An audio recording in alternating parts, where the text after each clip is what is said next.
Hi. Well, I can't hear you. Is it me? You. Who's muted here? I'm stuffing my face, so I'm not gonna go not gonna go on camera quite yet.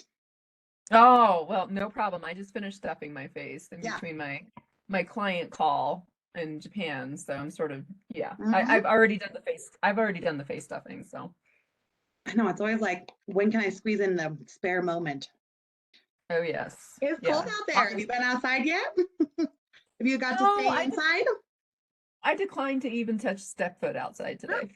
good. I was like, no, not doing it. Mhm. No, thanks. I know I just went over to Kathmandu. That's my dinner here. But I was like, just a little walk from town hall to Kathmandu. I was like, yeah, this isn't fun. Oh It's like my word. frigid. It like your nose hairs frigid.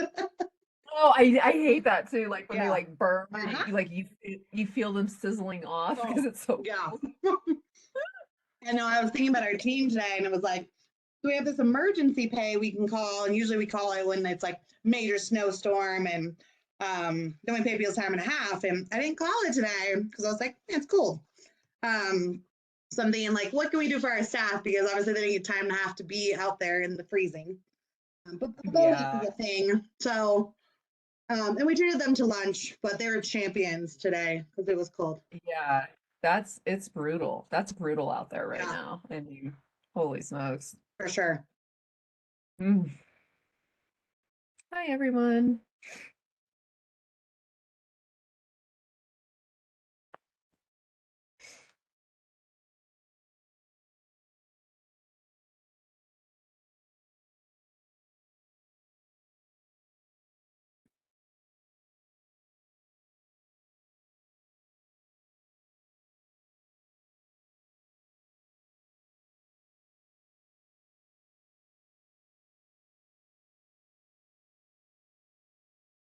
I'm actually kind of glad we're doing this virtually because then you didn't have to leave the house at all. Could you imagine? I guess you could have joined hybrid, but everyone can stay in the warmth of their own home, or in my case, town hall.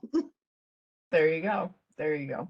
Yeah, it would have been kind of hard for me to, luckily we actually got off earlier, but my call just right before this, I don't know that I would have made it up there in time. So I would Yeah, have been hybrid anyway. fair enough. You know, there's moments like today though where I feel like hybrid is an amazing tool. Yes. Yes.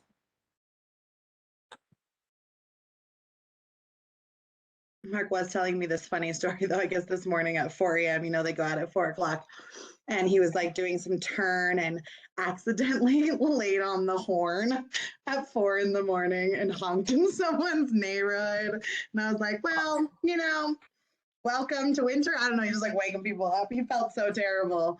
Happens. Things happen. Pretty Yeah. funny story. And he may not have woken too many people up. Everything be pretty closed up and, You know, in my house, the snowplow turns around, so you hear that like beep beep beep, and so you know, I feel like his honk is probably no worse than that. But yeah, he was like you couldn't believe he did it because they were all out there because they all started at 4. That team hit the ground running early. When I came to work at 6, they had like already had done a great job on the sidewalks. Like it was pretty incredible because we have a new well, gator. If you've checked our Facebook, we have a new addition to the family. It's this awesome oh, gator. Yeah. And it did some work on those sidewalks, and they use it to plow the whole upper lot of the community center. So nice. it's a Very cool. fun new tool to our family. Mm-hmm.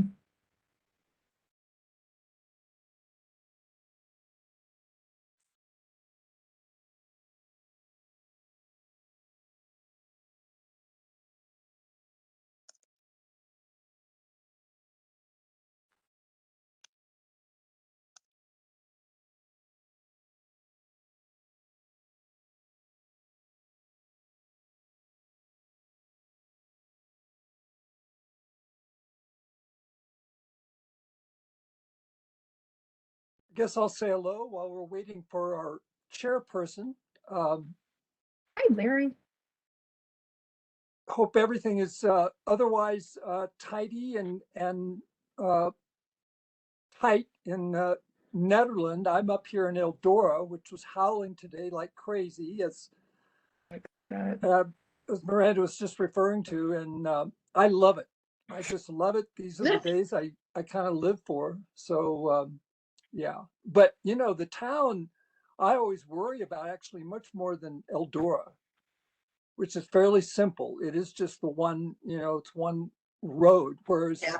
Nederland is a convergence and a lot of things can go wrong. So I'm happy to hear about new equipment. Way to Yes. go. hmm New equipment and an incredible team. They definitely go hand in hand. Larry, I'm a little concerned. How you doing? Concerned? Yeah, you doing okay? Yeah, You I'm just said fine. you love days where the wind is howling. Like that's like, are you okay? And I was Oh, like, Erica, where are you going with this line of questioning? uh, I gave up 10 years in Hawaii. I had the most gorgeous house in the world in Hawaii that I Wow. built there on an unbelievable parcel of land that where the birds woke you up in the morning. Just that incredible and just incredible trees. Unbelievable. But I own my property here in Eldora, and every time I came back in the summer, I'd be like, "Oh, I'm going back." And then finally, I was like, "Larry, you're going back to Eldora." So I sold my house there and came back here. And it was these days, though, that actually was the thing that made it work for me because it's easy to love the summer, of course. I mean, you know, summer. So for me, it was like loving the winter, and I do. I'm a winter sports person, so I was out there today.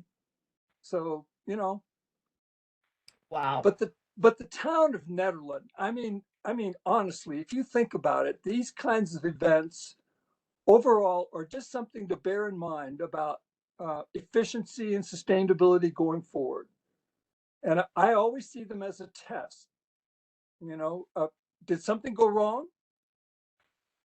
So that's actually what I honestly think about on the sustainability advisory board is, you know, thinking about those bigger issues. And Yeah. but anyway, I'm fine. Thank you, Erica. Fine. except that you're leaving, and I'm sort of going through the 7 stages of grief. Is that what it is, Oh, or something like Yeah. that? Kinda, because I learned so much from you this last year. I have. And just at that selfish level, to be honest, I have learned so much about this entire spectrum from you. And now, you know, you're not going to be available. So just selfishly, I will reveal that I'm makes me sad. Larry, I think I'm going through some steps as well. So you're not alone. It feels really sad. Um, and also I am always available. You can always call me. Okay? Right. Yes. Forever. Yes. Yeah. I'm happy for you also, yeah. sincerely. I really am. Get Thanks, her back sister. these days. We'll get her back one of these days. Well, you We'll let know, I thank you because that I am thinking that. I mean, in a way, longer term, but this is a great step for her. It really is. exactly. So Exactly. professionally, yeah. I sure hope so, Larry. It's gonna be so different without all of you on a daily basis and all the amazing things we have in Ned. So I hope I'm not gone for too long. There you go. Looks like we have Melody and Patricia. Can you guys hear me now? Yes. Okay, sorry about that. I don't know what was happening. But yes, I am here. Nicole, Chris, Larry, that's at least 4. So Patricia makes 5. Great. We will call the meeting order at 6:52 p.m. And the first thing on the agenda is the Boulder County program. And moving forward with that instead of putting our efforts into a solar forward campaign this year. So Erica and Miranda, you want to take us away with that? Sure, I'm happy to start. So Boulder County has been talking about a Solarize campaign for about a year now, maybe less, maybe 9 months. And it was really in response to the Marshall Fire. And so there's been a lot of efforts as far as electrification and codes and just kind of all the discussions that have evolved from the Marshall Fire and the challenges with that and rebuilding at such a large scale. And part of that conversation has evolved into a number of Solarize campaigns. So Superior did a campaign this summer. A few other neighborhoods have also, or communities have done Solarize campaigns. And there's Solar Forward, which is through Solar Energy International. And that's who we worked with in 2021 for our Solarize campaign. And Garrett actually was a fellow with Solar Forward and SEI, of which I am now as well. And that was the reason. There's some big differences between the Solarize models and the campaigns and organizations that help facilitate these Solarize models. So Solar Forward is really kind of a more of a grassroots campaign model where Solar Forward can come in and help facilitate and kind of give you the resources to build your own campaign, but you don't necessarily need finances for it. Where Solar United Neighbors, or SUN, which is what Boulder County is going to be working with this upcoming tranche of Solarize, they are more of a paid campaign model where you pay them and actually they'll come in and kind of facilitate the campaign itself, and they'll do the outreach and they'll do the meetings. And I haven't actually done a SUN campaign myself, Solar United Neighbors. This is kind of my understanding from the periphery. So in the past, we did Solar Forward, which makes sense, right? It's not an upfront cost. They kind of facilitate you and you do your own boots on the ground efforts. And we were part of that as a sustainability advisory board. And Garrett really kind of led the charge with that. We were able to get 10 residents signed up for solar with that Solarize campaign in 2021, which was great. So the plan was to do a Solarize campaign in the summer of 2023. Which is a common thing to do it on a regular basis because it takes a while. Not everybody's ready at the same time for solar on their roof, and things change over time as well. And so that was kind of our initial plan. And right now, Solar United Neighbors is going to be facilitating a Boulder County-wide Solarize model for probably starting in April of 2023 is what the county has shared at this point. And it's pretty exciting because SUN is more of a paid campaign model, right? Boulder County is going to cover the costs. There's no additional costs for individual municipalities, but we all have access to the benefit. So a Solarize model is a bulk purchase model where there's usually tiers. So if you sell a certain number of kilowatts, you get one price. As that goes up, there's a pre-established price discount for everyone that participates. So at a county level, it'll be really exciting to see what those benefits are and what those tiers are for discount. The other advantage is just resources, right? There's already going to be marketing materials. Likely we could just kind of plug Nederland into that. There's some benefit for sure of doing this, larger campaign just for, word of mouth and kind of building the stoke as well. So the question for you all is, are we excited about this Boulder County campaign? And if so, do we still want to try to work with Solar Forward, or do we want to really just kind of go all in on SUN? To back that up, I've talked with Ellen Ross, who is the program manager for Solar Forward at Solar Energy International. And for you all, SEI is kind of the largest accrediting body for solar installers at this point in the country. So they're huge. And like I may be misspoken on that exact language, but they do a lot of the training and a lot of kind of the credentials for solar installers right now. They also are international. So they do some really cool work. And then Solar Forward is a branch of their kind of larger efforts with education and curriculum. So do we want to just go with SUN? Do we want to go with Solar Forward? Do we want to go with a hybrid of the two? And from what I've learned over the last few weeks is a hybrid is possible. So SUN and Solar Forward have worked together in the past. I believe they did a kind of collaborative campaign in Steamboat. They've also done one in kind of southern Colorado. it's not unheard of that they work together where you can kind of get resources from both. But I think it's worth talking about this sun opportunity and just seeing what you all think as far as, is this worth taking advantage of, and how would we like this to look? If we don't know the details as far as what we want the future to look like with these two organizations, I feel like that's totally fine. I think it's important if we know we want to do sun or not at this point. Questions about that? You said that it cost. Is there there's a cost to us to enroll in this program? Yeah, thanks. Good question, Nicole. So typically there is a cost to become a community working with Solar United Neighbors or SUN. Because it's a Boulder County wide campaign, there will be no additional cost to us to participate as a town. The county's really forking the bill. That's my understanding. That's kind of what's been shared with internal, email chains with other Boulder County communities.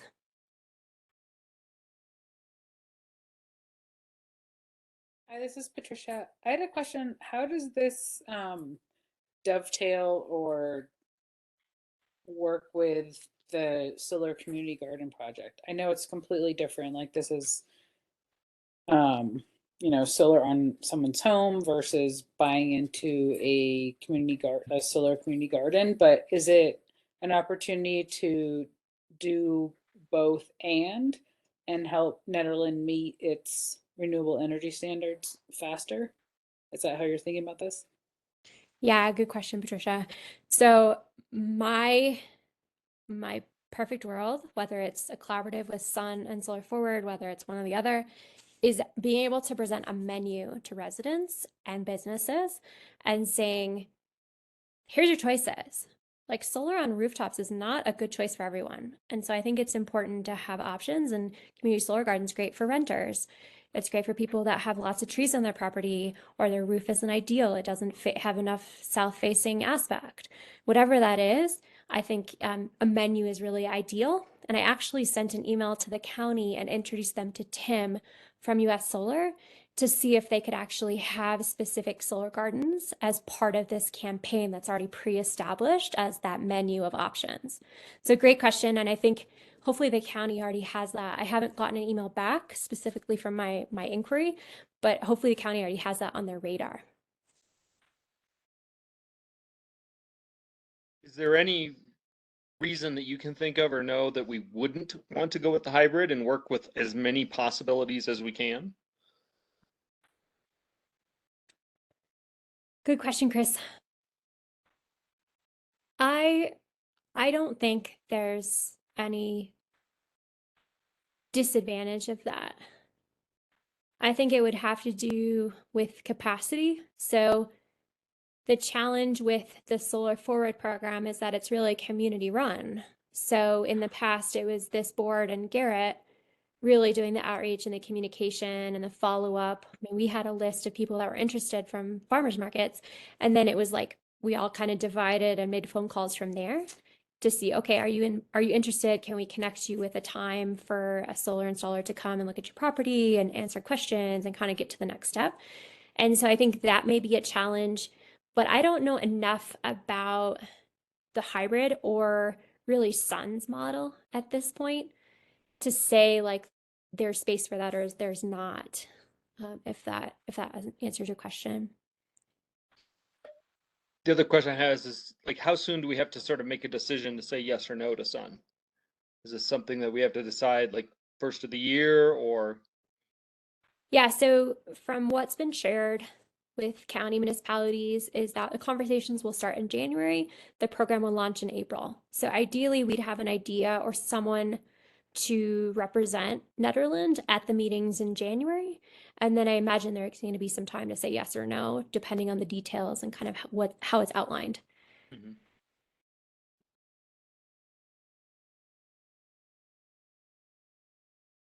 I'll just put it over there. I think, pursuing as many of these options and possibilities, like you said, to be able to provide a full menu to residents, there's no reason not to do that. I think we can find somebody who could step in and attend some of these meetings early in 2023, just kind of speak to Nederland, and then I assume that the actual decision to participate or not would be, is that a BOT level decision to sign on to that, or SAB? I mean, either way, we could think about it and then pass it up to the BOT once I we think have ultimately one. the BOT would need to sign off. Yeah. So, I mean, we could probably find somebody who could attend the meetings in January at least to find out more information and keep the door open. And then, especially if, as you say, there's no cost to the town, because it's a countywide effort, then it's just the matter of finding somebody who's got a couple hours to attend meetings. Yeah, I would agree with that. I think one other piece to share with you all, and I don't know if this is relevant or not, I feel like it is, but is when this first conversation started, let's say winter of last year, maybe spring, I kind of heard wind of this like collaborative Solarize campaign that was going to happen for the communities affected by the fire. And I was pretty adamant that like it should be countywide because we've been affected by fires, right? And it's just a matter of time. We're all thinking about fires. And so if there was going to be an effort specifically for those affected by Marshall Fire, like why don't we increase it? And the idea for me too was that because the Solarize model is a bulk purchase concept, so the more people that are purchasing it at one time, the better the deal for everyone. And so it felt like that was a win-win for everyone.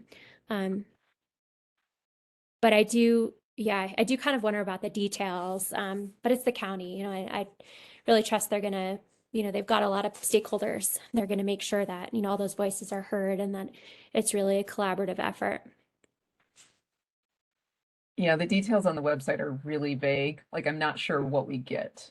Like you're saying, the details. I'm not sure like what we get with the engagement, and they're probably still kind of working those things out.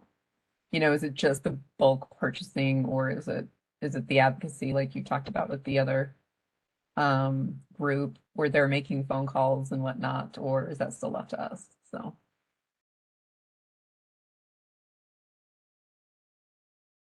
Can I go back to the timeline, just make sure I understand it, that Chris brought up? So the first meetings would be with the county, or the county be holding meetings in January.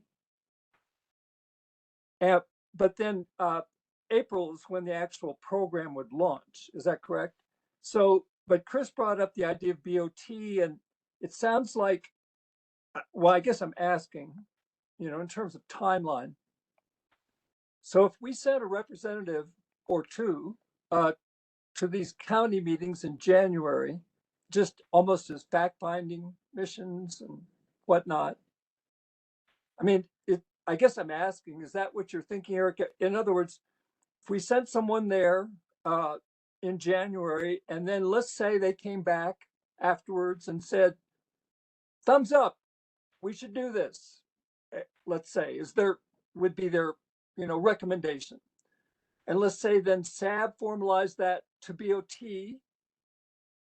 So then be presented to BOT, would that be in February or March?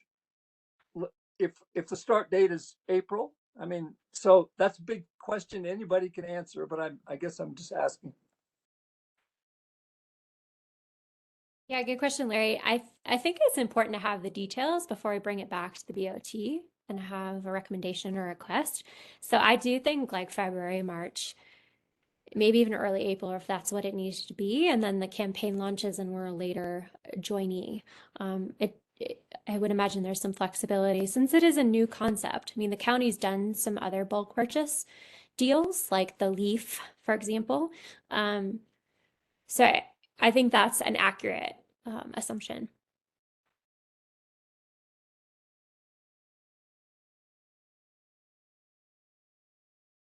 Do we know if businesses are able to participate in the county's program, or is it just residential? Good question, Melody. So I don't know specifically for this campaign. That's going to be a good question early on. I did do interviews through my fellowship with SEI with 10 Solarize groups, organizations around the country, and the majority of them did not exclude businesses. But the challenge with businesses is that they have a benefit of scale, typically that residents don't. And so often they can actually find better deals on their own than working through this tier system that the kind of more residential focused bulk purchase has. I don't think that's an always or never, but it did seem like there wasn't as much of a benefit for businesses to participate just because they have just so much more energy that typically they're using. I could see smaller businesses being excited about this, and possibly we could partner with some of the PACE rebates, which reset in the first of the year, and that's, I mean, that's a huge solar benefit for them. I think it's $1 per watt up to kilowatt. You guys can correct me if I get these confused. Up to $15,000, and it's only a percentage of the project. So I know BC Brews is taking advantage of that. They were able to get a significant chunk of change towards their solar install that's going to be happening soon. So I think there's some creative ways to package that for businesses so that they feel like that it's valuable for them to participate. Yeah, on the Sun website, it actually has a tab for businesses and goes through and articulates some of the tax credits that they can take in order to do it. But yeah, you're right. Who knows if Boulder County will actually include businesses as a part of it. I guess that would be a detail we'd have to find out.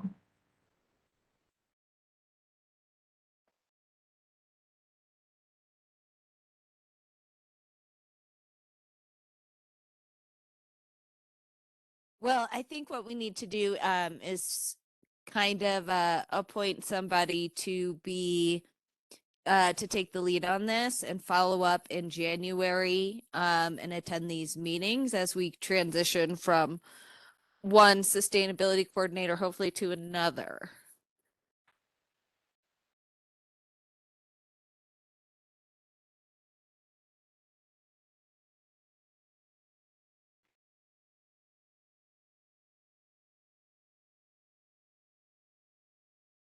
Melody, just throwing it out there, I'm going to be at these meetings either way, so I'm happy to circle back as it starts and see kind of where everybody's at. But I think it's also worth, if somebody's interested and has the capacity attending these meetings, that's great too. You said it would be Okay. just a couple of hours per month or like per week? I don't know at this point. I would imagine it's going to be a weekly meeting to start off with, but usually it's an hour with the county. They don't often go much beyond that. But I don't know if there's going to be like an education piece initially or kind of how that's going to be framed. I haven't worked with the Sun model. I have worked with Solar Forward, so I'm just not familiar with how they package things.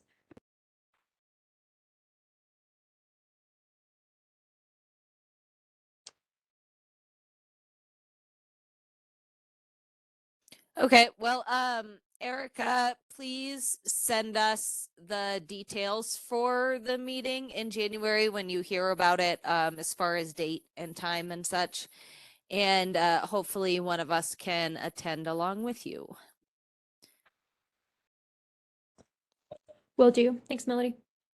And just like, can we do thumbs raised? Like people are interested in exploring Sun. We don't have to decide about Solar Forward, but Sun. Oh, Yes. Sorry, Yeah, my I think. monkey Yeah, tonight, so the totally. video's off. Okay. And Patricia?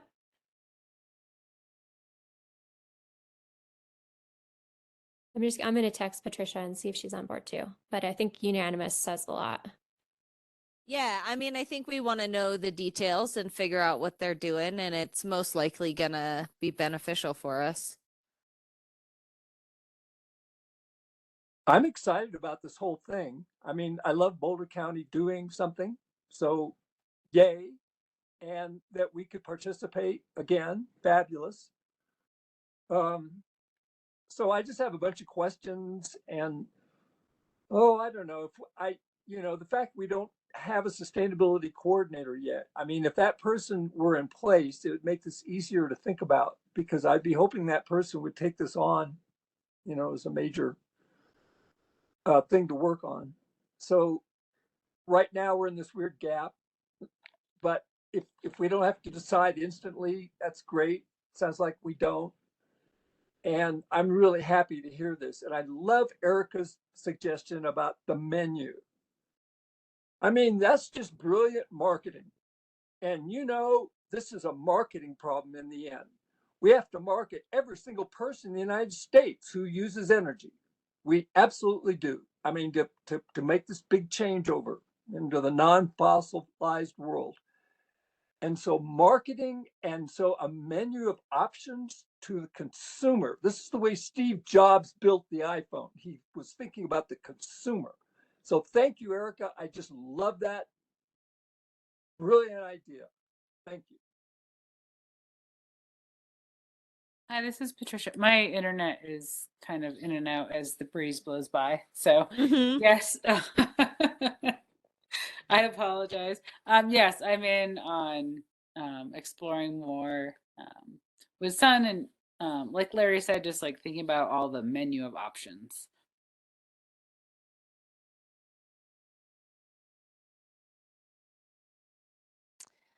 All right. Anything more on that topic?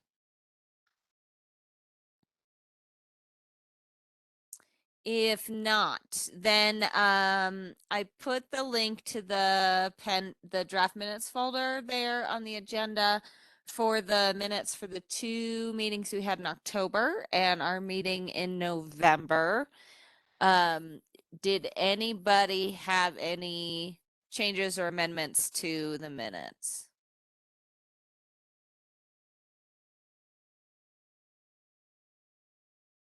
Does anybody not feel comfortable voting on the minutes because they didn't look at them? I move to approve the minutes. All right. Is there a second?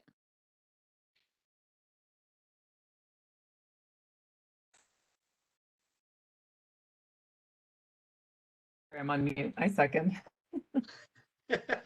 And I will call the vote.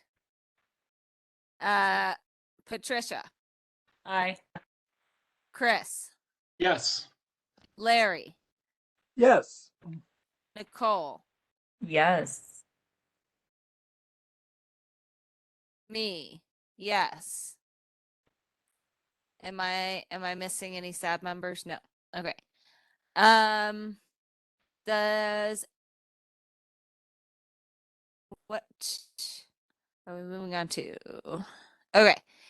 Next up is staff report. So Erica, is there anything that's not on the agenda that you need to update us on? Yeah, so I just like to highlight a few things. So we just finished up the weekly US Solar Garden meetings. Those Tim is going to forever be a resource for us, and my understanding is that we can just continue getting subscribers for the foreseeable future. One thing to keep in mind is that as time moves on, they're filling up gardens. So as we push subscribers out, it's going to be longer before they're able to actually subscribe.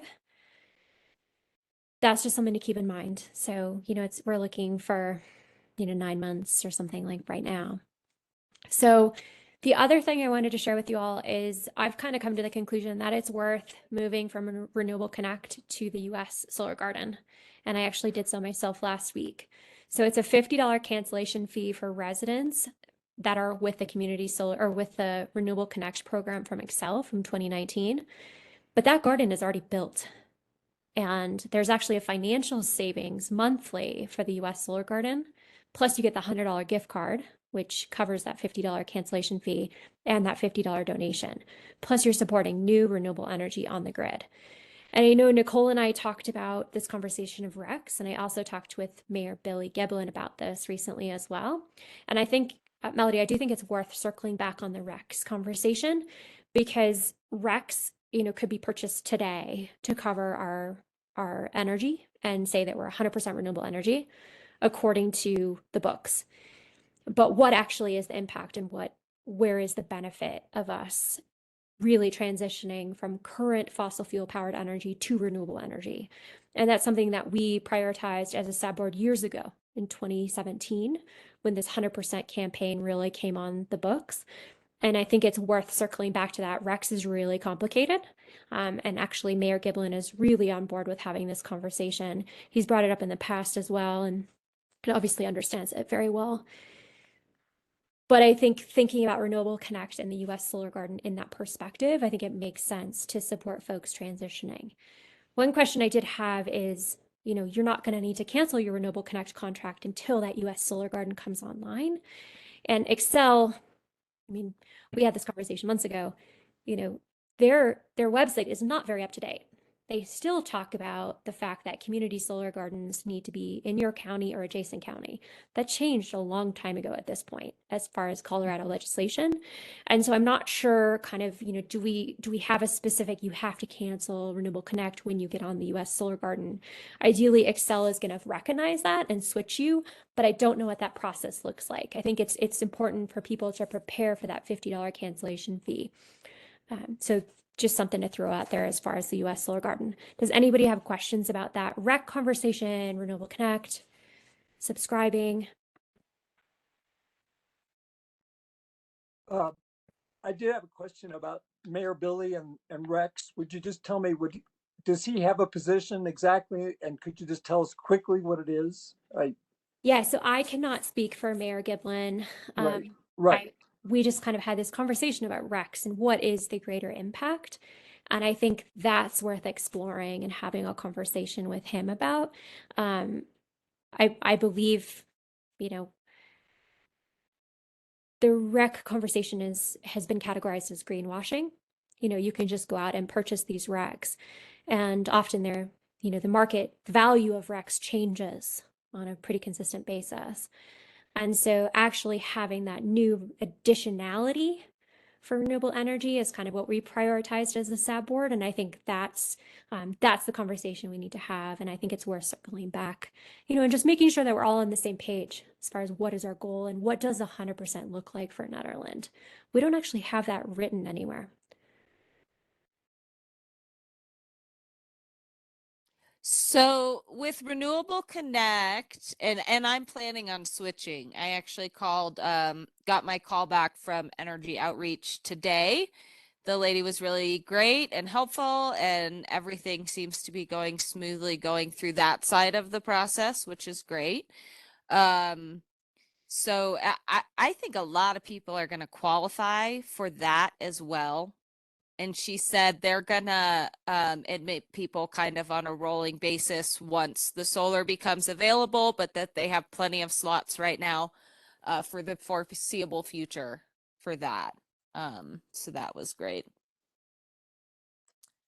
That's fantastic, Melody. So with Renewable Connect, I own the Rex, or Xcel owns the Rex. That's a good question. I've heard both, so we need to go back and do the homework. But my understanding is that the Okay. recs are still Xcels. Yeah. And with community solar gardens, the recs are Xcels. My understanding with Yeah. WindSource is that you're buying those recs. So Yes. that's the benefit of being on WindSource and community solar. And hopefully that becomes kind of a wash in the end as far as finances with those two pairings. But yeah, recs are to a huge advantage for Xcel. I mean, that's why when you sign up for what is it? Gosh, I'm blanking what it is when you put solar on your roof, but you connect to the grid with Xcel. The on-site solar. Yeah, and solar rewards. So solar Solar rewards, rewards, yeah. Xcel takes those recs and they take credit for your rooftop solar install. But that's often what makes it financially feasible for folks.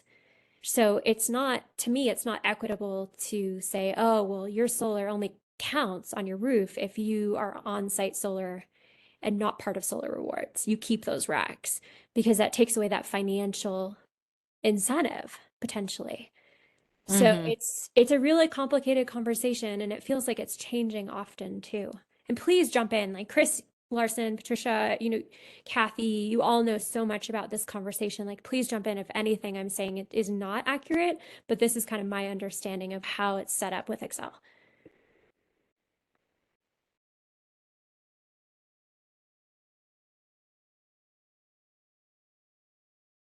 And just to Everything clarify, that sounds right to me so far. So Yep, you got it. And then, yeah, pretty much I think in almost every case with these, somebody else is holding the Rex. It's very rare to be able to purchase those or to get those through these programs, because that's a big piece of value that they are using to monetize and make it affordable. But you said the Exactly, yeah, on-site- and I feel like Excel doesn't do a great job of explaining everything up front, so it does add to the confusion on where and how all of these options fit into the town, county, state goals. So it is a bit confusing. Just to clarify, Erica, you said the on-site solar, the homeowner actually they take the RECs? Yeah, so on-site solar is rooftop solar. And if you Yep. are with solar rewards, you are basically giving Excel the RECs for your solar install on your home. And that's a financial incentive to sell those RECs back to Excel. If you are on-site solar but not solar rewards, you are retaining those RECs. And we actually have a number of folks in Nederland that have done that and actually said, Okay. no, I want the renewable energy credit, which is REC, for myself. I don't want Excel to be able to claim my additional renewable energy on the grid. And that's the ultimate, like that's the win-win, like on-site local generation that's also residents keeping those RECs. And I think with that menu of options, like we talked about earlier, it's important to explain that to folks, but I do not think it's equitable, because that often is going to make that monthly payment, if that's what they don't have the upfront $20,000, $30,000 to install solar. That's going to make it, break even or less than what they pay now, or more expensive than what they pay now. Does that make sense? Got it. Yeah. Yep, thanks for clarifying. Yeah, and it's broken down in our community energy report, which is in the SAB drive, where you can actually see how they differentiate all these programs and who's participating from year to year.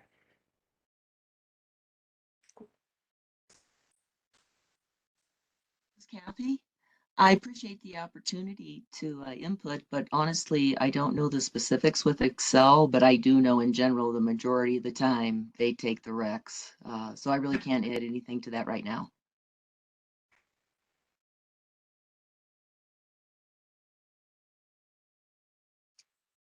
But just to make sure that we captured where you originally started this conversation, Erica, is just maybe it's time to revisit that whole vision and goal, make sure we're all aligned. Absolutely. And I think that the main reason for doing that, Nicole, is because it is a can of worms. And if we are to open up that conversation, I'm afraid that there could be some misperception as far as, oh, Netherlands claiming 100%. Oh, they don't have 100% of their RECs. They're just doing these programs that are also counted by Excel. And I think that's important, that we are all kind of unified and we have common language that's shared publicly.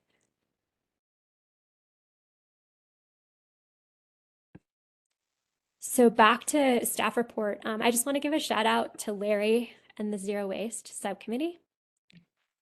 And if everyone can unmute and just do a little applause. Because Yay. Yay. Yes. So they identified an LED sign a long time ago as a benefit for outreach and communication, and really just increasing diversion and reaching our zero waste goals for the town of Nederland and the county. And it's happening. And we actually received more money than we applied for, which, when does that happen? So I'm just really excited about that. And I think the Zero Waste Subcommittee is just like on a roll and ready to go. But huge accomplishment. We've applied to this grant a few times. We've actually been awarded it once, I believe. Miranda, you'll know better. But we've also often applied and haven't been awarded or been approved. So huge kudos. And the other big benefit, in my opinion, is that the county is going to facilitate this LED sign install and maintenance and updating. So it's going to be available to SAB and town and the Zero Waste Subcommittee as far as sharing information, but really cool opportunity. And it's going to be real time. We can put stuff in kind of right away about compost or Plastic Pollution Reduction Act or bag fees at BNF, or whatever it is that we want to highlight. There's still a couple grants out there we haven't heard from, so that's something to keep in mind. And then I wanted to just plug in for you guys, we do need to make a video for the CU capstone project. So that needs to be done, I believe, by January 7th. I can check on that to be sure. And the idea is kind of a video to like showcase our project around electrification in Nederland. So if someone's excited about championing that, like reach out, let me know. It's also going to be important to have representation in mid to late January as far as meeting these students and like talking to them more about Nederland and what our project is all about. Melody, I know you've done this before in the past, so you're probably more familiar with this process. I wasn't part of the onboarding. I was more just kind of part of working with the capstone group once they, chose us as their project. But if you have anything else to add, that would be helpful.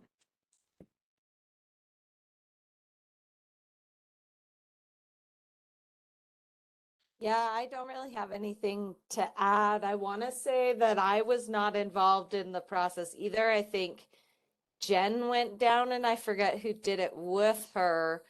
I did it the next year when we didn't actually get anyone for the project. I forget what we did, but it's fairly simple and laid back. I mean, they're college students. They're looking for something fun that's also interesting, that looks good on their resume. And so I think this could be a really cool thing.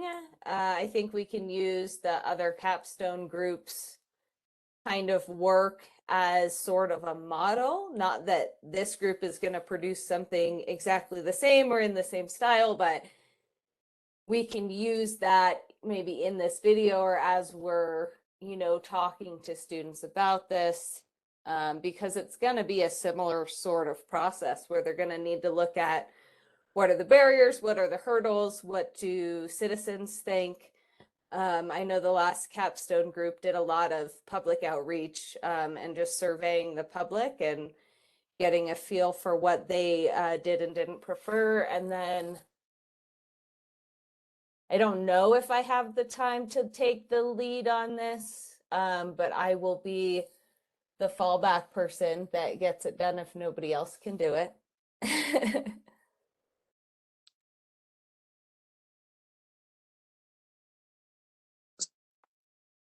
So unless somebody else wants to step forward on this, I'm willing to, because electrification is such a big deal. And this is one piece of the energy puzzle that I think I could do in addition to zero waste. So, but I'm wondering if Melody, if she and I could be partners on this, and maybe, so I guess I'm asking Melody, could you and I be a partner on this? And I have to tell you, when I think about video, the first thing that comes up for me is something there at the carousel, inside the carousel, outside, I mean, it's just such a natural for a video. I mean, so, but, that's just a little side element, but it's like, I could see this being really kind of cool at multiple levels, because I don't know if you've looked at the earlier capstone report in any detail, the one that the earlier team did. Yeah. Well, but it's a fine document, and I'm used to looking at these kinds of documents. So when I saw that thing, I was like, whoa, look at this. Professional. I mean, the presentation of it was right there, and I checked out the references. I'm like, oh my gosh, look what they did. So if we could get that, something approximation of that, again, on electrification, which is the hardest of all issues as far as I'm concerned. This is one reason I'm interested, because this is as hard as it gets. Nothing is more difficult. So, wow. And I like to be drawn to these kind of like incredibly complex projects. And so this part, and also I just care about it. And I'm doing it on my own home. It's like, whoa. All right. So, but I really would want Melody, if she's willing, because she, has been in through this before, and it's just such a great you know, obvious leader. So could I ask you, Melody, would you be willing to join with me to do this capstone part? I can definitely help you out with the video. I'm not sure when the meet and greet is or if it's going to be virtual or in person. When I did it, it was in person, but I don't know what after COVID looks like. I'm not sure I'll be able to get down to Boulder if it's down there. Hey, Well- this is Kathy. I don't understand the entire scope of that project, but I'm actually going to be out of town and not returning until the 4th of January. So that's why I haven't stepped in on that.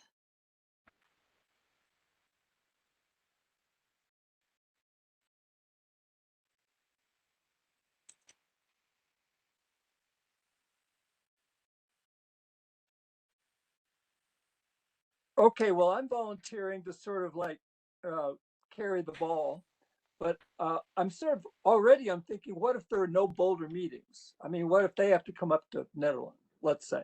And if, you know, so would that, Melody, would that make it easier for you to sort of concept? Because I know how busy you are. So would that make it easier for you to think about as a, So let me just step in real quick. So the video submission is due by January 6th. I have details for it to you guys. The in-person is January 27th. It's a Friday, and it's Folsom Field, and oh, I see. it's from 10 a.m. to 1 p.m. Whoa.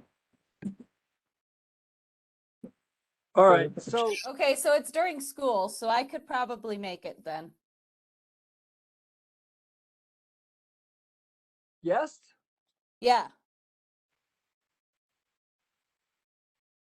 Yeah, no, the last time we did it, it was in the evening. But if it's during school, then I can make it and then be back up in time. Oh, that's so awesome. Thank you. So then, Melody, can you and I get together on the January 6th video? We're going to need details on that. I don't want to take up group time right now. Yeah, I'll email you my availability after Christmas and we can figure out a time to get together. Great, thank you.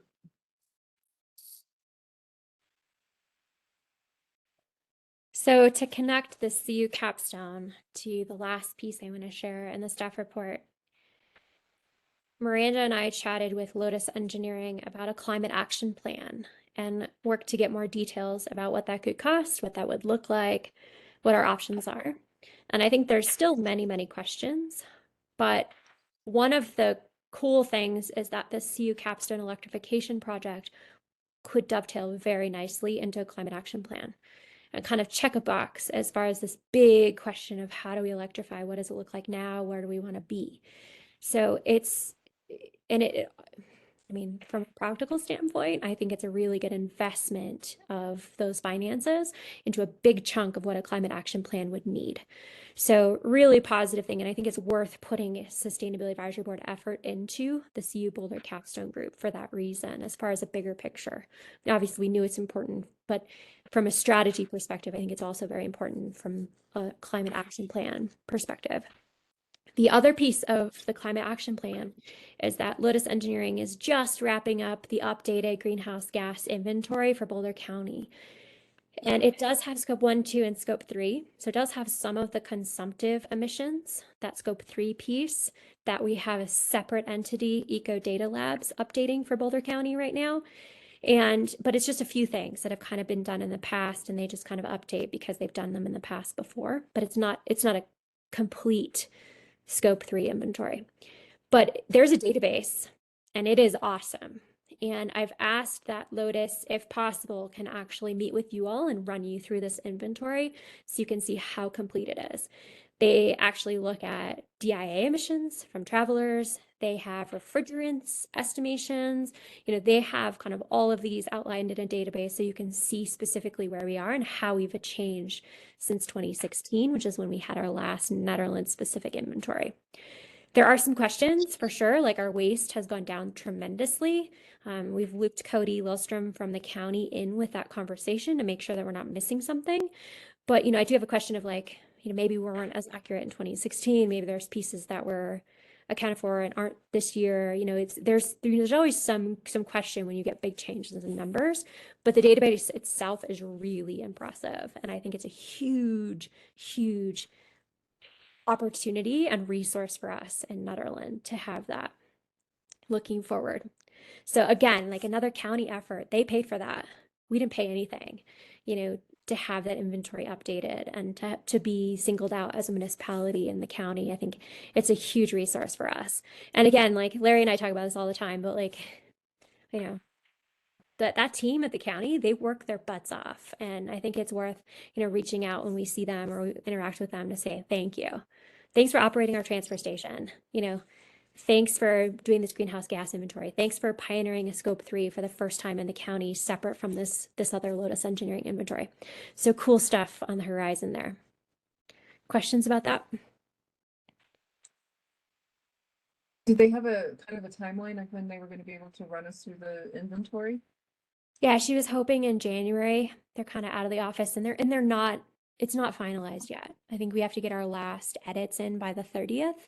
So it's going to be a little bit before it's packaged, but I'm hoping in January they'll be able to do that. So stay tuned. And I was hoping for the BOT to also be run through it as well as town staff.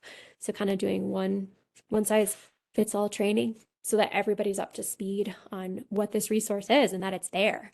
We already have it done for us. Cool. I think that's all that I have as far as staff report.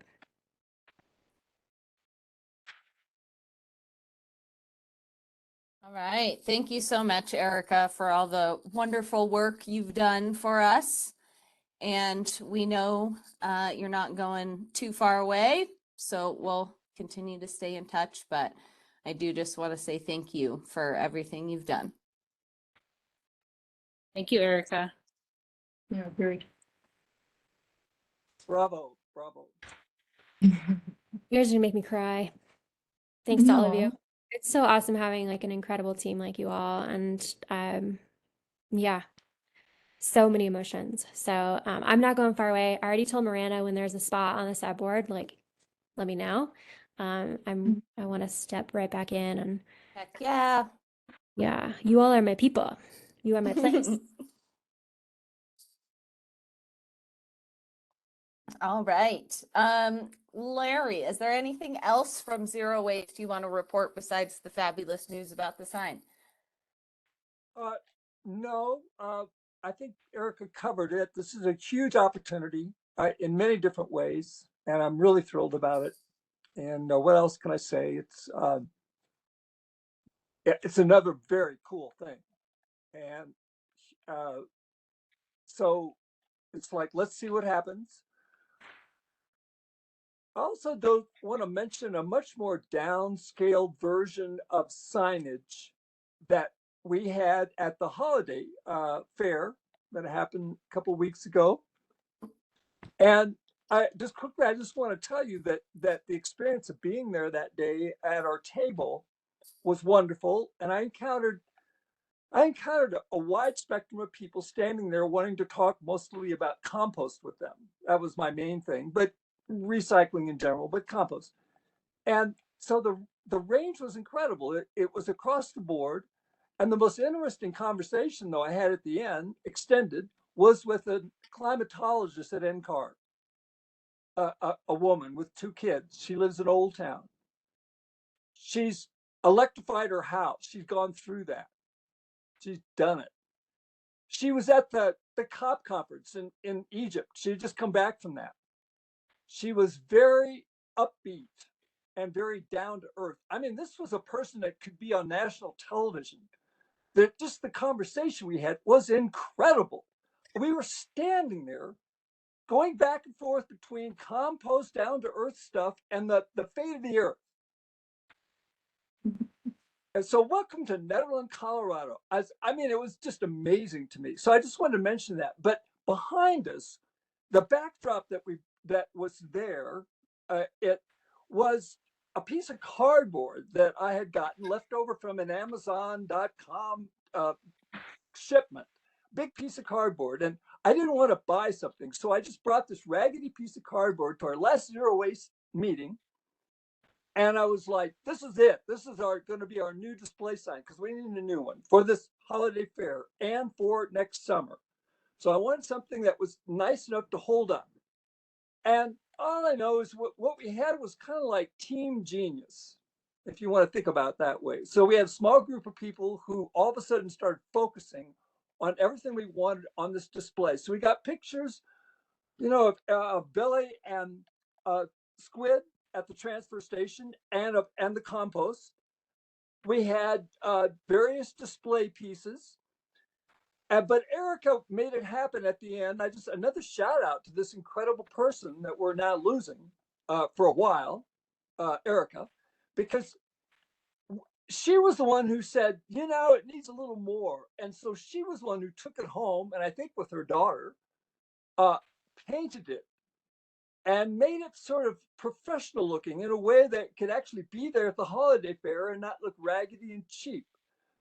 So, but our whole team did that. And so the out of pocket cost was, nothing. It looks great. It's very down to earth and pleasant. And so was our display that day and our general outreach to people. So I just want to give us all a pat on the back. Zero waste is kind of a big deal. We're in partnership with the county on this. And I'm just really proud of Nederland.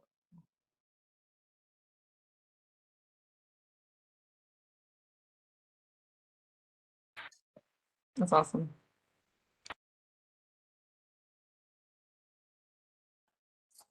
Thank you, Larry.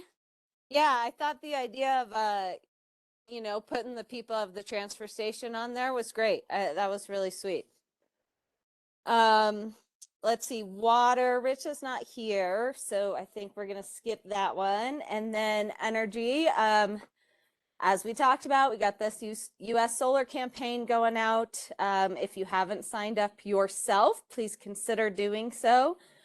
And check out the table on the energy outreach website about income levels because it is fairly high. A two-person household was like $80,000 a year. So if you make less than that, your household makes less than that with two people, it's like just slightly less than that for one person. It's more than that for three, etc. Definitely go through that option. And then the postcards are going to get mailed out. Is that January, Erica?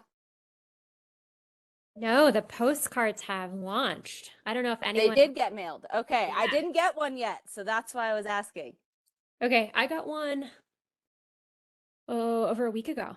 So hopefully you all got one. I mean, guess like let us know when you do get one. Hopefully that they're mailing out in batches. I thought they were going to kind of all go at once, and there was 1,700 folks or so they were going to mail them to. But last I heard, no one has picked up a holiday light string at Town Hall. So if you do participate, please go grab one of those string of lights. I think there's 20, 10 white, 10 colored, and the mailers are out. I wrote an article this week for the Mountaineer on energy efficiency. Actually, Billy Giblin and I co-authored it. And we did put the image of the mailer in the article so that we could have some kind of cross-reference and then just get some more advertising for that. So yeah, cool, super cool. And those were all paid for by Partners in Energy. Yeah, and then if anybody has time, I know I'm still the slacker off duty here to do a video for social media just about the U.S. Solar Program. If you go through the process and sign up, let people know how easy it was to sign up and send that along to Peter so that he can post it for town on social media. That would be great. There was at one point talk of maybe like frequently asked questions and having each one of us answer one of those. Do we have a list of those somewhere? So we could just like pick one and answer it or whatnot? Yeah, good point. Thanks, Nicole. I'll send those out. They're from Greta, so I'll forward those to you. Greta's on the US solar marketing team. Okay. And they have answers to them as well. I hope so. Yes. Okay. Right now. I mean, but just so I don't butcher it for everyone, I would hope there's answers on there too. So I speak truth. Not Can I making just up stuff. ask, how long does the U.S. solar campaign go on? Is it continuing just into the future, or what? Yes. Um, Perpetuate in perpetuity? Is that how you Yeah, My so mouth he's isn't working. it is like it's almost 8 o'clock at night. I don't know about you all. I have to pinch a pumpkin. So the FAQs are just on their website that she shared with me. So I'm going to put them in the chat. And it is going to go on until they don't have subscriptions left. And they have 14 gardens they're going to plug in over the next 2 years. There's a lot. And if you guys do a video, please send that to Peter Kasich at the town hall. And if you, I'll put his email in the chat as well.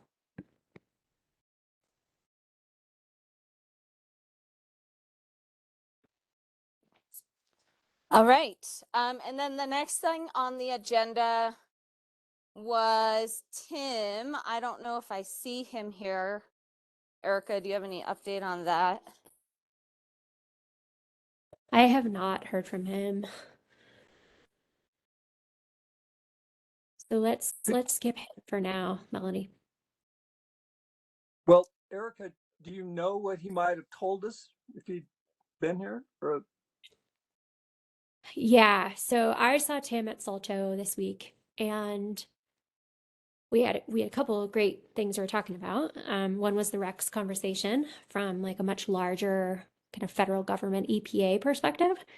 They focus on Rex right now, and you know how that should shift, and specifically unbundled Rex. So we talked about that, and then Tim mentioned there is a billions of dollars coming through the EPA in specific programs, and they're likely going to launch in the next year. And so the idea was that he would come kind of introduce these programs, what they're likely going to be about, just so that we could start to plan as a community on what would make sense for us, what ideas would we have for these program grant applications, and how we could start preparing for it. So as a SAB board in the past, we've had grants that we've really thought about, you know, a year or more out so that we could kind of plan for them ahead of time and make sure we had all our ducks in a row. And so my hope was really that Tim could come talk to us about these programs, all this money that's coming down the pipeline, which a lot of it's for electrification, heat pumps, community projects, things like that. So there is Tim and I also talked about this municipal heat pump project that the town of Missoula in Montana, we've talked about this briefly, is doing as I don't know if it's a bond or how they funded it, but they were able to take out a large chunk of money. And I think the payback he was saying was like 7 or 8 years for this large heat pump investment project for multiple residential units. And I don't know if they're also multifamily, but just really cool stuff like that. And I'd love to just like get a brainstorm session about these potential opportunities and how we could make them work in Ed. I apologize just because I'm not up to speed. Tim is who and from where? So Tim works for the EPA, and I believe he works in their, I don't know what the department name is, but it's basically brownfield sites and those types of developments and projects. And he lives just outside Eldora, the ski resort. And so he's been working with us on electric vehicle showcases and the farmers market, and then was also part of the US Solar campaign when he was available as well. But this money isn't just for brown sites. It's like it says it could be for electrification, the envelope improvements, right? Yeah, sounds like it's pretty widespread. So it's coming, my understanding is it's coming out of Inflation Reduction Act through the EPA. Okay, gotcha. Yeah. Oh, and it's a big pot. That was the Sun website. That's what they were actually referencing for businesses and the tax credits and everything around that Inflation Reduction Act. So it looks like they're tapping into some of those, that pot as well. Yeah, and I mean, you already know this, Nicole, but I think there's lots of different pots. So there's more commercial, there's residential, there's, funding through the EPA, there's municipalities. I think there's still a lot of work to be done as far as how to disperse the funds, but my impression is that there's a lot of pieces to it and a lot of different organizations that are going to be kind of handing out different chunks of money. Patricia's gone. Patricia would know a lot about this too. Melody, are we okay with we lost a staff member? No, we still have 4. We're good. Yeah, if we just lost one, we're okay.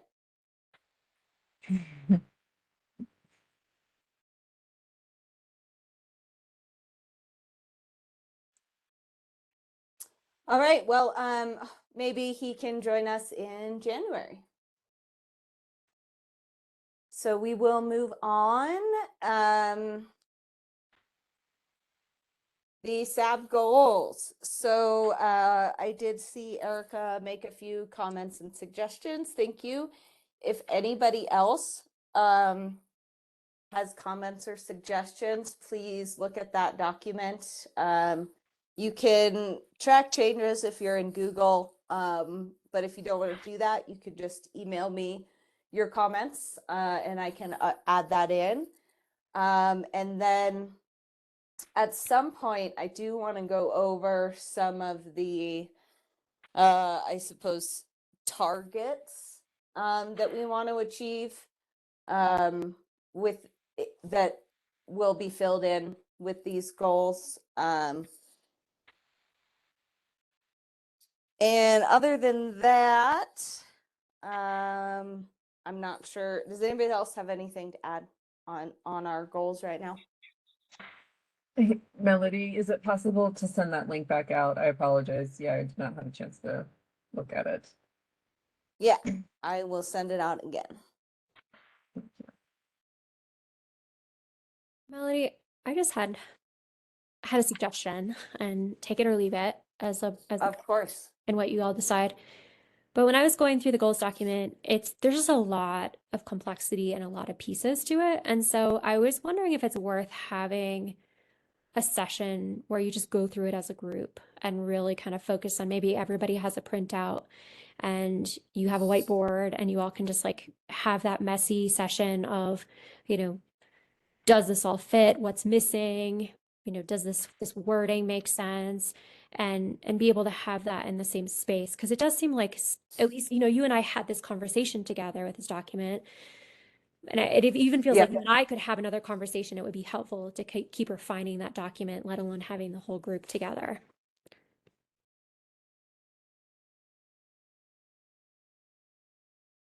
I think it's a great idea.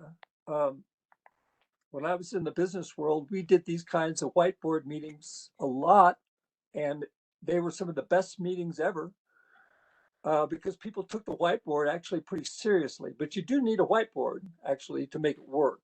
And what happens is you take a huge document like the one that Melody shared with us, which is quite wonderful to look at.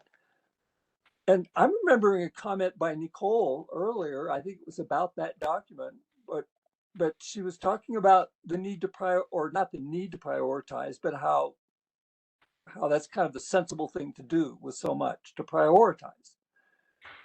And that's what these whiteboard meetings do every single time. They prioritize. It's just the natural energy of them. But you do have to get everybody together, and everybody's got to, so, it needs to work. I don't see how that work is maybe it's a SAB meeting, but it's not quite the same. But anyway, I love what you're talking about. It's very, very excellent. Thank you. And I would love to do that.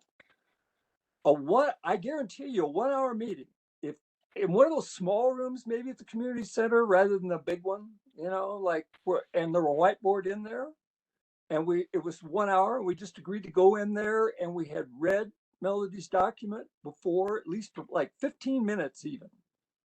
And we went in there, and somebody facilitates. I would do that, be happy to. We would come out of there with a document we'd be, I think, proud of, because it would be a going forward plan that would naturally prioritize what we really care about. And it would really help the framework of the discussion to do that. So again, Erica, thank you. Brilliant idea. Yeah, Larry, I'm actually tasked to do the same thing for the BOT and articulate what our goals are and how we're going to prioritize them for the next 2 years.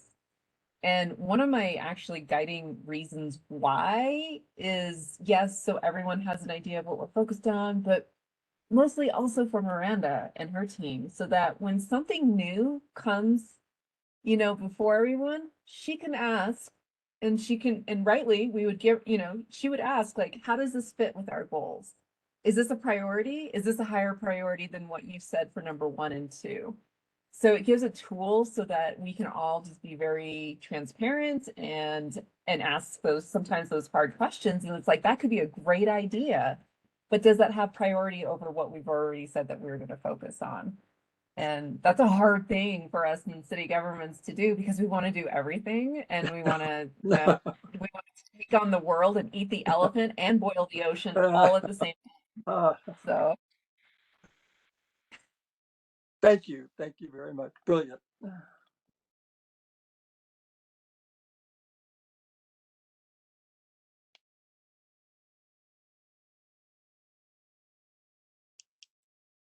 Well,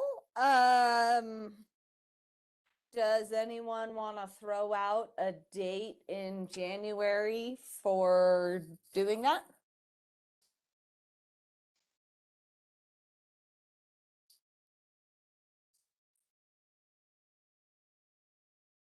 Don't everyone will- jump in at once. I will not be in town from the 13th through the 20th. So I'll actually be traveling for work. And I'm traveling pretty much the last 10 days of the month. Whoa.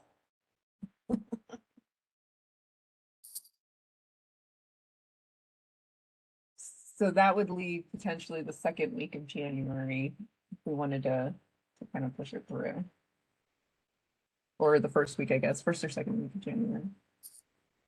But with some of the other things that I heard, like the video and everything, and some of those things at the beginning of the year, not sure how that lines up for folks.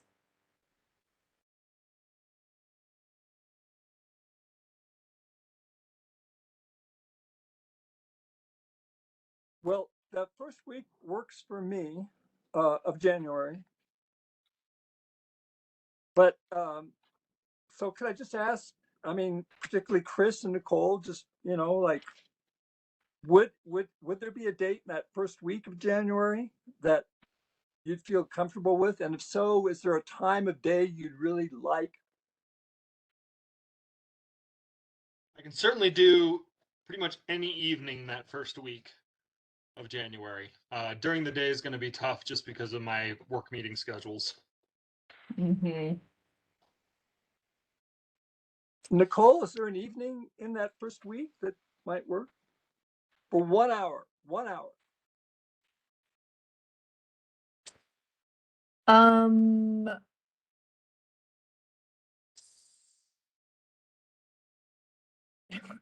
Friday?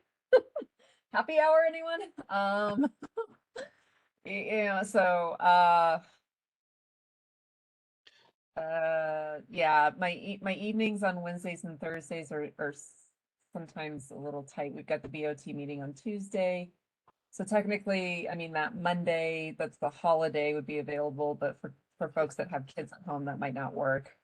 So honestly, it's looking like that Friday And evening is available.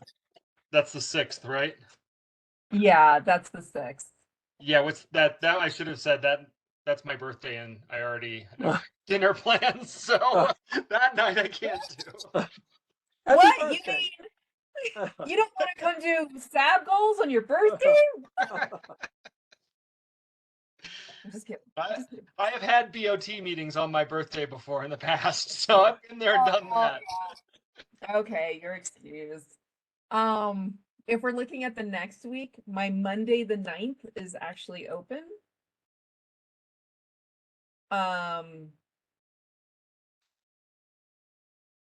And I can do January the 12th, but after 5 p.m., 5:15. And then that Friday evening is open as well on Friday the 13th. Ooh, Friday the 13th. Let's do that. Chris, do any of those times or dates pop out for you? Those all work for me that second week.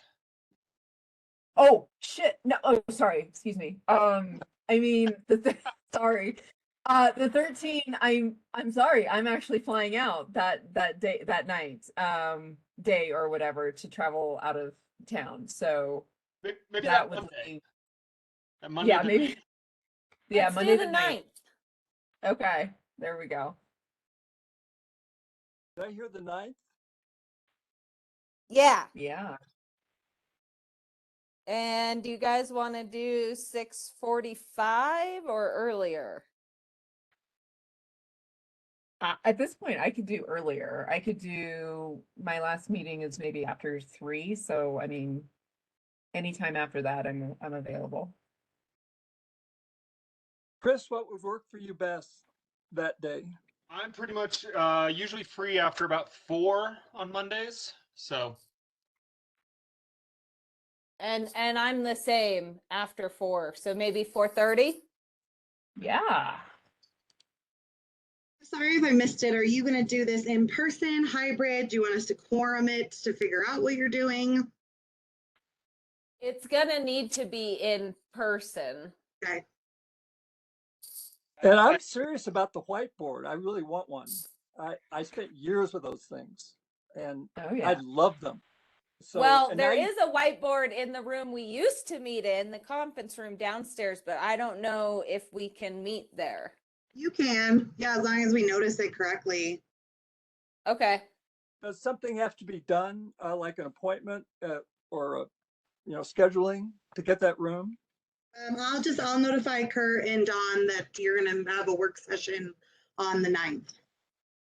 Okay, so the 9th at 4:30. Is that correct? I guess Yeah. I'm asking. Yes. Yes. And can we seriously make it for an hour? I know it seems impossible. We're taking on the whole world. We're going to do it in an hour.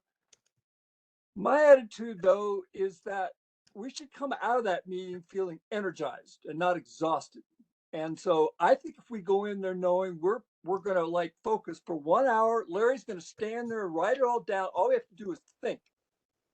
That I think we'll feel really good about it. But I'm used to meetings; they can go on forever. So I'm willing to have something. It doesn't have to be an hour. I'm just saying that. But it's like this is too big a subject. If we don't, we have to stay focused, and so this would really help us, I think.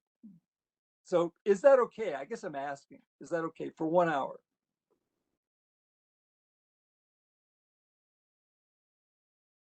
I think we just say that's the meeting length, and we get in there and just hammer it. And for if we're thinking that hard, an hour is going to feel like a lot of time. Yeah, it'll disappear instantly. But thank you. Okay, so let's have that attitude. Thank you.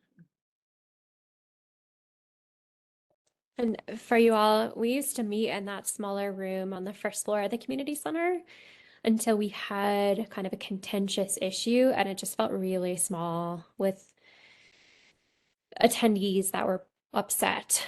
And so we asked to move to the larger room. So it's where we used to regularly meet for a long time. Yeah, and I would say under the new hybrid world, while I do like the intimacy, I think of that room, we'll never be able to go back to that room because we allow all meetings to be hybrid component. Now, we'll publicly notice your work session on Monday as an in-person only, but generally your main meetings now need to be inclusive of hybrid and in-person, if we go in person. Yeah, and anything that we talk about or, discuss at the work session will then be put into this document that will then come before us for approval at a SAB meeting that is hybrid, so that anybody who didn't have a chance to attend can still comment on it. Not that we often get folks from the public, but every once in a while.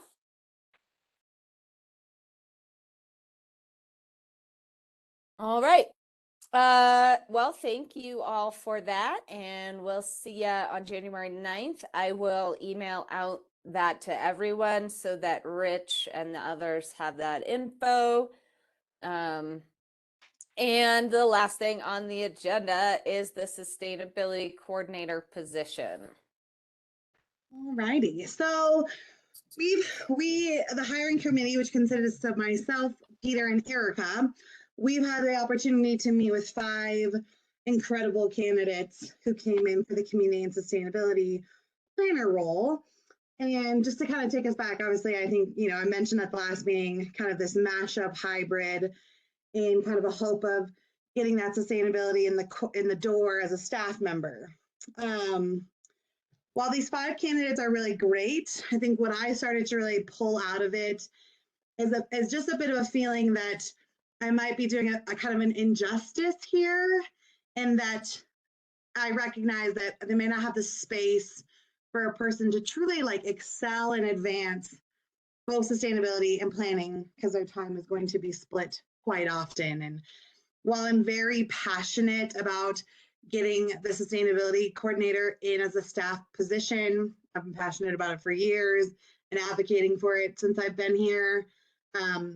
I'm just not sure. I think maybe I was a tad bit too ambitious, and I'm just not sure after meeting the candidates that it can be the right mashup right now.